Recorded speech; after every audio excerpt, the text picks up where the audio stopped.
सध्या शेतकरी मित्रांनो खास करून सांगायचं म्हणजे आता सध्या 20 तारखेपर्यंत तर पावसाचा बिलकुल अंदाज नाही. फक्त 15 ते 16 तारखेपासून मराठवाड्यामध्ये तसेच विदर्भ साईडला नॉर्मल पावसाच्या सरी पडतील. नॉर्मल त्या पण कसं सध्या दाखवते, पण तितका पाऊस पडणं खूप मुश्किल आहे. त्यामुळे तरी शेतकरी मित्रांनो पाणी एकदम नॉर्मल सरी पडू शकतात. पाऊस येणंच असं नाही 20 तारखेपर्यंत, पण नॉर्मल सरी पडू शकतात. परंतु शेतकरी मित्रांनो 20 तारखेच्या नंतर परत नक्षत्र बदलत आहे आणि त्यात वाहन उंदीर आहे, त्याच्यामुळं दाखला बघून निघणार आहे. त्याच्यामध्ये थोडं पावसाचे प्रमाण दाखवत आहे. परंतु हा पाऊस 21 ते सध्या तरी 24 तारखेपर्यंत हा पाऊस मराठवाड्यामध्ये कमी राहणार आहे. फक्त संभाजीनगर साईडला पाऊस राहणार आहे आणि मराठवाड्यामध्ये परभणी हिंगोली या भागामध्ये पाऊस राहील.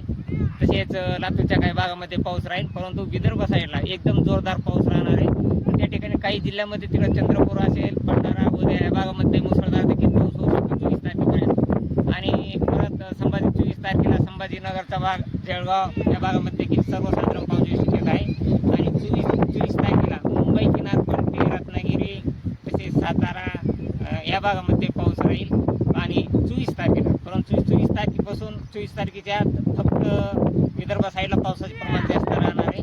मराठवाड्यामध्ये पाऊस हा सध्या तरी 24 तारखेपर्यंत एकदम अल्पसा दाखवत आहे. परंतु वातावरणात जर बदल झाला आणि एखादा लो प्रेशर तयार झाला तर परत आणखी मराठवाड्यामध्ये पावसाचे वातावरण तयार होऊ शकते. पण सध्या तरी मराठवाड्यामध्ये पावसाचे वातावरण तयार नाही. फक्त विदर्भ साईडलाच पाऊस चांगलं वातावरण तयार आहे. आणि सध्या तरी 20 तारखेपर्यंत पाऊस हा नॉर्मल शिडकाव फक्त पावसाचा होऊ शकतो. मराठवाड्यामध्ये पाऊस येईनच असं नाही, फक्त नॉर्मल शिडकाव. पुढच्या उद्याच्या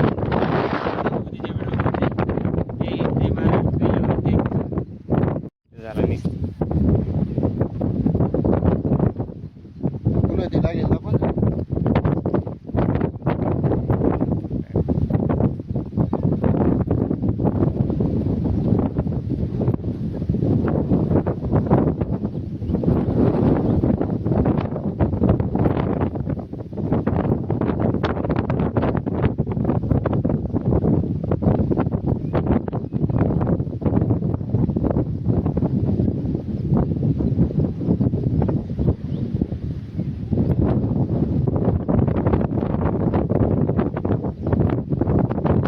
झाला नाही